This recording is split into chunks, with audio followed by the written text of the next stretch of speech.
kabajamtoota hordoftoota keenya akkuma beekamu dhimmoota fayyaa garaagaraa irratti kanaan dura kaasnee asaa turreerra.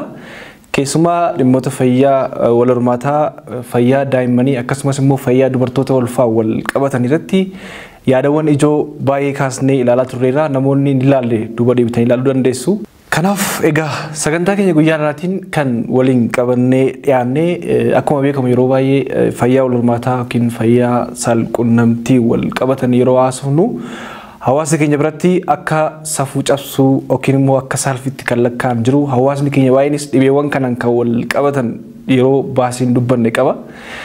Kanaaf guyyaa har'aa kan ilaallu keessaa akka sagantaa har'aatiif qabadhee kan isiniif dhiyaadhee dhukkuboota wal-qunnamtii saalaan daddarban kan akkamitti ofirratti beekuu dandeenya. Akkasumas immoo dhukkuboota saalqunnamtiin daddarban kun rakkoo akkamiin nama saaxiluu akkamittis immoo ofirraa dhorkuu dandeenya kan jedhu hanga xumura sagantaa keenyaatti kan waliin ilaallu ta'a jechuudha. Egaan hordoftoota keenya akkuma beekamu dhibeewwan garaagaraa kallattii garaagaraatiin namatti darbu. Dhibeewwan daddarboo ta'an baay'een isaanii yeroo ammaa dhibee daddarboo ta'anii fi dhibee daddarboo hin taane jennee bakka lamatti qoonnee ilaalla. Dhibeewwan daddarboo ta'an yeroo jennu kallattii garaagaraatiin fakkeenyaaf dhibee COVID-19 fudhannee ilaaluu dandeenya. Dhibeen COVID-19 karaa sirna argansuudha kan nutti darbu. Akkuma kana dhibeewwan kallattii garaagaraatiin fakkeenyaaf karaa dhiigaatiin akkasumas immoo wal-qunnamtii saalaatiinis kan darban jiru. Nama waliin tuttuqqii qabaachuunis kan daddarban jiru. Haadharraa daa'imatti kan darbanis jiru. Kanaaf sagantaawwan kana keessatti kan laallu dhibeewwan saalqunnamtii saalaan daddarban maal fa'aadha? Dhibee akkamii beektu? Kanaan dura dhageessanii beektu? Tarii namoonni baay'een keessan dhibeewwan lamaan sadan tokko kaasuu dandeessu. Dhibeewwan kanneen keessaa kanneen akka fakkeenyaaf dhibee coobxoo, fanxoo jettanii kaasuu dandeessu. Kana qofa osoo hin taane dhibeen saalqunnamtii saalaan daddarban baay'eedha. Dhibee kana akkamitti ilaalla kan jedhu walii ilaalla jechuudha. Egaa akkuma beekamu dhibeewwan saalqunnamtii saalaan daddarban akkuma baqaa isaarraa ilaaluuf yaallee karaa wal-qunnamtii saalaatiin dhiira tokkorraa dhalaa tokkotti kan darban. Tarii biyya keenyaattis hin baratamne yookiin immoo namoonni tokko fakkeenyaaf saalli wal fakkaataa yeroo isaatti wal-qunnamtii saalaa raawwatan jiru. Kallattii kanaan illee isaaniitis illee darbuu danda'a dhibeen kun jechuudha. Kanaaf dhibeewwan kunniin akkamitti ofirratti baruu dandeenya? Mallattoo akkamii agarsiisu? Yeroo kam mana yaalaa deemuu qabna? Akkasumas immoo maal gochuu qabna kan jedhu kan ilaallu ta'a. Dhibeen saalqunnamtii saalaan daddarbani akkuma beekamu jarmoonni garaagaraa jiru kan qaama keenyarraan dhibee garaagaraa geessisanii. Baakteeriyaa jiru, vaayirasiin jira, fangasiin jira. Akkasumas immoo maxxantoonni garaagaraa jiru jechuudha. Dhibeewwan kunniin yookiin maxxantuuwwan jarmoonni kunniin kutaa qaama keenyaa kallattii garaagaraan seenu. Fakkeenyaaf kallattii argansuudhaan dhibee TB fudhannee ilaaluu dandeenya. Yommuu qaama keenya keessa seenu qaamawwan alagaa qaama keenyarraa lolan farra alagaa qopheessa jechuudha. Yeroo kana qaamni keenya gidduutti lolli baakteeriyaa yookiin vaayirasii, fangasii fi qaamota farra alagaa kan qaama alagaa ta'an qaama keenyarraa ittisan gidduutti lolli yommuu uumamu abbaa mo'ate fakkeenyaa fi yeroo takka vaayirasiin yookiin baakteeriyaan sun qaama keenya mo'ee yeroo itti dhiibbaa garaagaraaf nu saaxilu argina jechuudha. Akkuma kana dhibeewwan saalqunnamtiin daddarbanii karaa wal-qunnamtii saalaa daangaa hin qabneen kan namarraa namatti darban. Baay'een keessan fakkeenya fudhannee ilaaluu dandeenya. HIV/AIDSiin akkuma beekamu kallattii garaagaraan daddarbaa. Karaaleen dhibeen HIV/AIDSiitiin daddarbu keessaa tokko karaa wal-qunnamtii saalaatiin. Garuu HIV qofa osoo hin taane dhibeewwan saalqunnamtii saalaan daddarban kanneen rakkoo garaagaraatiin nama saaxilan jiru. Fakkeenya tokko isiniif kaasuu hin danda'a. Kaansarii balbala gadameessaa dubartootaa. Yookiin cervical cancer kan jedhamu. Dhibee kana kan fidu keessaa tokko human papilloma virus kan jedhamudha. Vaayirasiidha. Jarmiin vaayirasii human papilloma virus jedhamu kuni karaa wal-qunnamtii saalaatiin ni darba. Yeroo kana maallaa walirraanii karaa kaansarii balbala gadameessaatti guddachuu danda'a jechuudha. Kanaaf gabaabadhumatti bakka baay'eetti qoonnee ilaaluu dandeenya. Dhibeewwan saalqunnamtii saalaan darban kuni dubartiirraatii dhiiratti ni darba. Dhiirarraas immoo dubartiitti ni darba jechuudha. Fakkeenyaaf dhiirarraatii dubartiitti yoo darbee dubartoonni rakkoo akkamiif saaxilamu?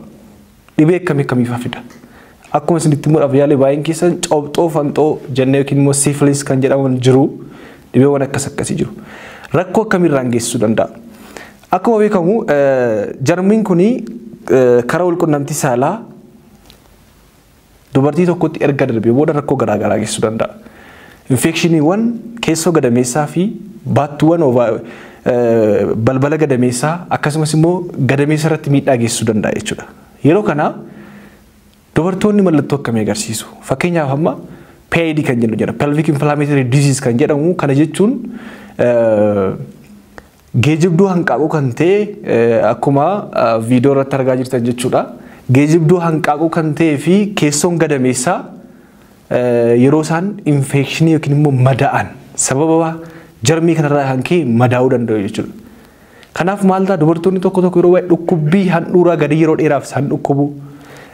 Mallattoo kan biraa mallattoowwan kanneen akka dhangala'aan addaa dhangala'aan foolii qabu qaama saalaa keessaa ba'u yeroo wal-qunnamtii saalaa gootu miirri dhukkubbiitti dhaga'amu.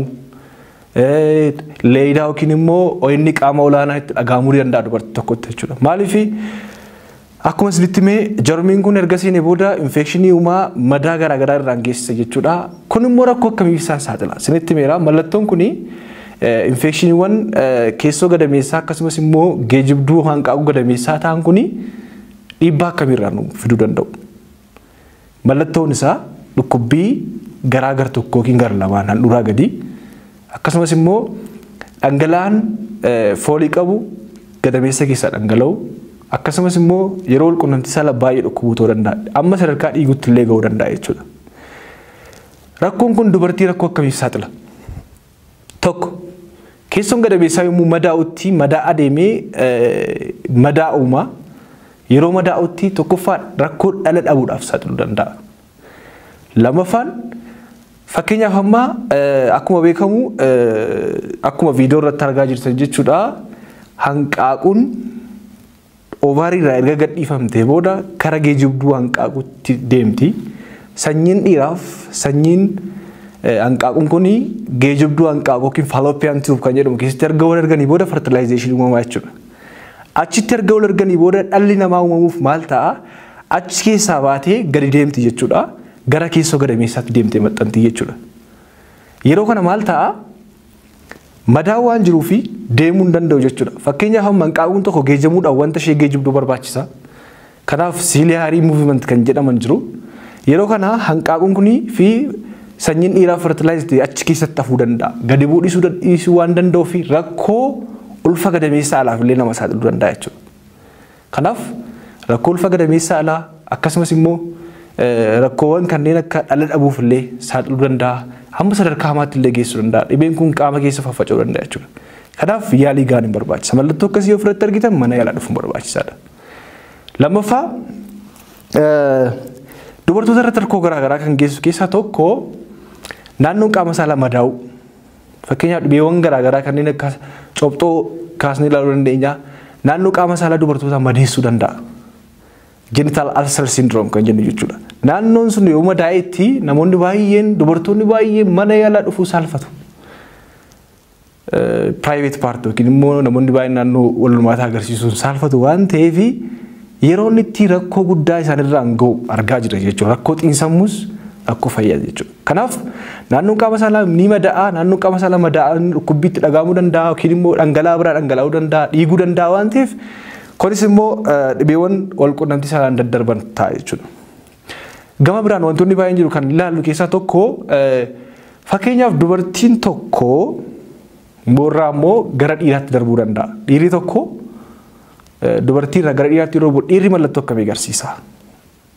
Rakkoo akkamiirraan ga'uu danda'a? Kana keessaa kan ilaallu akkuma beekamu qaama saalaa dhiiraa keessa keessoo isaa keessaa urethra kan jennu kan gara alaatti funcaan dhabamsiisu keessoon isaa infekshiniidhaaf saaxilama. Kun immoo urethritis kan jennu keessoon isaa infekshinii madaaf saaxilame jennaan mallattoowwan kanneen akka fakkeenyaaf dhangala'aan adii dhangala'aa addaa jechuudha. Dhangala'aa sanyii dhiiraa osoo hin taane dhangala'aan qaama saalaa dhiiraa keessaa ba'uu callisee fakkeenyaaf dhangala'aa adii ta'uu danda'a. Dhangala'aa akka keelloo ta'uu danda'a. Dhangala'aan sun yeroo baay'ee qaama saalaa dhiiraa keessaa ba'a jechuudha. Kan biraa yeroo fincaa'u miirri gubaatiitti dhaga'amuu danda'a nama tokkotti. Miirri gubaatii dafee hammaamuu fincaasisuu danda'a. Dhangala'aan sun keessaa bu'uu danda'a. Dhukkubuu danda'a.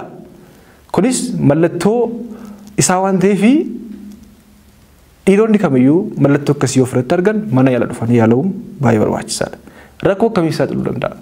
Tokkoffaa rakkoon kuni madaan sun jabaata madaa ta'ee deemennaa rakkoo dhala dhabuuf illee saaxiluu danda'a. Akkasumas immoo rakkoowwan yeroo wal-qunnamtii saalaan wal mudatanii qaamni saalaa dhiiraa akka dadhabu dhukkubbiin itti dhaga'amu rakkoo akkasiif illee saaxiluu danda'a waan ta'eef yaalamuun barbaachisaadha jechuudha. Inni kan biraa fiixeen qaama saalaa dhiiraa yookiin naannoon qaama saalaa dhiiraa madaa'u dhibeewwan wal-qunnamtii saalaan daddarban kanneen madeessan illee jiru jechuudha. Qaamni saalaa dhiiraa kun yeroo madaa'utti immoo rakkoo garaagaraaf saaxiluu danda'a.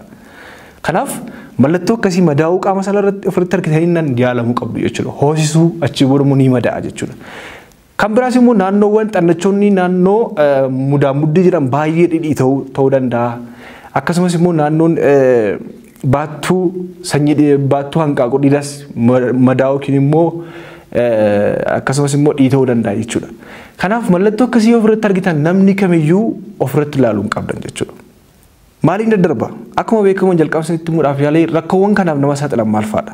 Tokkoffaa wal-qunnamtii saalaa daangaa hin qabne gochuu yookiin immoo namoota hedduu waliin fakkeenyaaf dhiirri tokko dubartii hedduu wajjin dubartiin tokko yeroo dhiira garaagaraa wajjin yeroo gabaa keessatti gochuu jechuudha. Kuni rakkoowwan kanneeniif nama saaxiluu waan danda'uuf kanarraa of eeggachuun barbaachisaadha.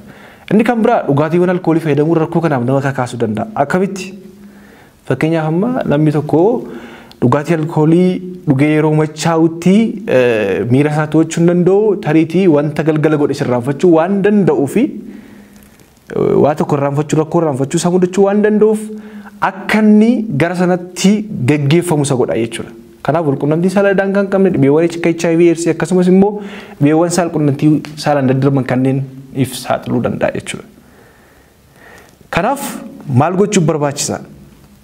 Akkuma jalqaba jennee tokkoffaa wal-qunnamtii saalaa daangaa hin qabne yookiin immoo meeshaawwan akka kondomii fayyadamuun baay'ee barbaachisaadha. Hin dhowwa kan dhorkuu keessatti gahee guddaa taphata. Inni kan biraa ilaalamuu baay'ee murteessaadha. Wal-qunnamtii saalaa daangaa hin qabne namoota hedduu wajjin gochuu dhiisuu kan jedhullee kunillee barbaachisaadha. Kanaaf gabaabaadhumatti yaalli isaa hojiraa kan jedhuu fi dhiirri tokko yookiin dubartiin tokko mallattoo akkasii ofirratti arginaan battalatti mana yaalaa deemuun barbaachisaadha. Mana yaalaa erga deemanii booda wanti godhamuuf fakkeenyaaf amma hiriyyaa ta'uu danda'u, abbaa manaa fi haadha manaa ta'uu danda'u yookiin immoo nama wal-qunnamtii saalaa wajjin godhan sana fakkeenyaaf dhiirri tokko mallattoo akkasii ofirratti argeenaan yookiin naannoo qaama saalaa isaa yoo madaa'e yookiin mallattoo jalqaba jedhe isin ofirratti argee jennaan maal gochuu qaba? Mana yaalaa deemee ni yaalamaa yaaliin niif kennamaaf. Isa qofa osoo hin taane haati manaan isaa yookiin hiriyyaan isaa illee yookiin kan inni wal-qunnamtii saalaa wajjin godhe sun illee yaalamuu qabdi. Mallattoo ofirratti agarsiifti yoo ta'e illee jechuudha. Maaliif carraan xiqqoo ture mallattoo kana agarsiisuu yookiin dhibee kanaaf saaxilamuusaas waan jiruufi kana gochuun baay'ee barbaachisaadha jechuudha. Kanaaf qorichiin kennamaa qorichi erga kennamee booda immoo yeroo murtaa'aadhaa fi akka isaan fakkeenyaaf abbaa manaa fi haadha manaas yoo ta'anii hiriyyaas yoo ta'anii koondomiidhaan akka isaan fayyadaman godhama jechuudha. Wal-qunnamtii saalaa yeroodhaaf koondomiin akka godhan ni gorfama jechuudha. Kanaaf yeroo baay'ee maaliif sagantaa kana kaasee haasa'uu barbaade namoota baay'ee biratti dagatamaadha. Namoonni baay'een dhibee kanatu qabanii mana yaalaa dhufanii himachuu yeroo isaan saalfatan argaa jira jechuudha. Kanaaf namoonni rakkoo akkasii qabdan tarii rakkoon akkasii yoo isin mudate turee jennaan rakkoo biraaf nama saaxiluu waan danda'uuf dhibee biraaf nama saaxiluu waan danda'uuf of eeggannoo gochuun barbaachisaadha. Of eeggannoo erga gootanii booda immoo mallattoo akkasii ofirratti arginaan nama biraatti osoo hin dabarsin mana yaalaa dhufanii yaalamuu yookiin ilaalamuun baay'ee barbaachisaadha jechuudha. Kanaaf wantoota amma jenne hundumaarraa of eeggachaa rakkoo kana ofirraa qolachuun yookiin immoo rakkoo kana ofirraa ittisuun ni danda'ama jechuudha. Akkuma beekamu jalqaba isinitti himuuf yaaleera. Namoota baay'een gama miidiyaa hawaasummaan illee yeroo isaatti naquunnaman argaan ture. Rakkoo kana baatanii kan sodaatan dubbachuu saalfatan yookiin immoo mana yaalaa deemuu sodaatan namoonni baay'een jiru jechuudha. Kanaaf kana qofa miti dhibeewwan wal-qunnamtii saalaan daddarban tokko yaalamuudhaa yoo baate rakkoo garaagaraaf nama saaxiluu danda'a waan ta'eef fakkeenyaaf dubartii ulfaa tokko fudhachuu dandeenya. Dhibeewwan wal-qunnamtiin daddarban kunneen yeroo ulfaa carraa inni haadharraa gara daa'imatti darbuu isaa guddaadha. Kana jechuun fakkeenyaaf cobxoo sifilis kan jedhamu ilaaluu dandeenya kaasnee ilaaluu dandeenya. Akkuma beekamu yeroo ulfaa dubartiin tokko daa'imni haadharraati dhiiga argata. Dhiiga haadha argata jechuudha. Jarmiin kun yookiin paarasaayitiin yookiin baakteeriyaan ta'uu danda'a. Dhiiga ishee keessa yeroo galu yookiin immoo namni tokko dubartiin tokko kan of keessaa qabdi yaalamneetu yaalamin turteetti yoo ta'e dhiiga ishee keessa galuu danda'a jechuudha. Dhiiga ishee keessa galee maal godhaa? Daa'ima bira kallattiidhaan gahuudhaan rakkoo garaagaraa rakkoo fayyaa garaagaraa daa'ima sanarraan gahuu danda'a jechuudha. Rakkoo akkamii geessuu danda'a? Fakkeenyaaf amma paarasaayitiin sun yookiin baakteeriyaan suni sammuu daa'ima irratti miidhaa geessisuu danda'a. Ija daa'ima irratti miidhaa geessisuu danda'a. Onnee daa'ima irratti miidhaa geessisuu danda'a. Kalee daa'ima irratti miidhaa geessisuu danda'a. Kanaaf qaamni isaa akka malee akka uumamu yookiin qaamni hir'uu qaama hir'uu ta'e akka uumamu qaamni isaa immoo akka biraatti jallate yookiin akka biraatti akka uumamu gochuu yookiin saaxiluu keessatti gahee guddaa waan qabuuf of eeggannoo gochuun barbaachisaadha. Kanaafidha dubartiin tokko yeroo ulfaa qorannoon kun ni qorama. Fakkeenyaaf qorannoo siifilis coophxoo kan jedhamu dhibee coophxoo jedhama. Siifilisiin kun maal jedhamee akka eegamu beekuudhaa baadhus parasaayitii yookiin baakteeriyaa maal godhaa qorannoon ni godhama dubartii kanaaf. VDRL kan jedhamu jedha. Qorannoon erga godhamutti maal ta'a jechuudha? Poozitiif ta'uu ishee fi negatiif ta'uu ishee ilaalama. HIV qofa osoo hin taane dhibee kan biraa kanaa jechuudha. Isa booda maal ta'a? Erga ilaalamte yookiin immoo erga qoratamte booda dhibee sana of keessaa qabdi taanaan dawaan niif kennamaaf qorichi niif kennama jechuudha. Vaayirasonni garaagaraa fakkeenyaaf amma vaayirasiin turu hepatitis vaayirasii kan jedhaman kan haadharraa gara ilmootti illee darbu jira jechuudha. Haadharraa gara ilmootti darbuudhaan maal godhaa? Ilmoo irratti miidhaa guddaa geessisuu danda'a. Daa'imni sun yeroo dhalatu qaamni isaa qaama hir'uu yookiin kutaan qaama isaa kan biraa akka miidhamee dhalatu gochuu keessatti gahee guddaa taphata jechuudha. Kanaaf dubartiin tokko yeroo ulfaa illee hordoffii gochuun faayidaa guddaa akka qabu. Hospitaala yookiin immoo naannoo buufata fayyaa jiru sanatti hordoffii gochuudhaan yaalamuun baay'ee barbaachisaadha jechuudha. Kanaaf bifa kana gochuudhaan rakkoo kan hir'isuun ni danda'ama. Dhibeewwan saal-qunnamtiin daddarban kunniin rakkoo fayyaa garaagaraaf saaxiluu waan danda'uuf namni kamiyyuu mallattoo isaa ofirratti argee yaalamuu qaba. Kan immoo ofirraa ittisuu keessatti gahee olaanaa ofirraa qaba jechuudha. Gabaabadhumatti waa'een dhibee saal-qunnamtii saalaan daddarban rakkoo akkasii namoonni qabdan yoo jiraattan yookiin immoo namoota hiriyoota keessan beektan yoo jiraattan mana yaalaa deemanii ilaalamuun barbaachisaadha. Dhiibbaa garaagaraa yookiin immoo sadarkaa biraa irratti hin gahin kan jedhu dabarsuudhaaf sagantaa kana qabannee isiniif dhiyaannee egaa hin kabajamtoota hordoftoota keenyaa fayyaa waan dursu hin jiru. Fayyaan keenya konkolaachisaa jireenya keenyaati. Kanaaf sagantaa fayyaa hanga ammaatti isiniif dhiyeessaa turetti baay'een keessan akka gammaddan barumsa guddaa argattan abdii guddaan qaba. Fayyaa wanti dursu hin jiru. Kanaaf namoonni sagantaa keenya kana sagantaa fayyaa kana ispoonsar gochuudhaan dhaabbilee keessaniif oomisha keessan beeksifachuu barbaadan teessoon keenya armaan gadiitiin akka iskiriinitti barreeffamee jiru nu argachuu dandeessu. Bilbilaa oomisha keessan beeksifachaa sagantaan kun namoota hedduu bira akka gahu barbaachuudhaaf gahee keessan taphadhaa. Achumaan immoo oomisha keessaniif dhaabbilee keessan beeksifadhaa isiniin jechuu barbaadda. Dr. Naafii Argeetuuti fayyaan dhabinaa ulfaadhaa.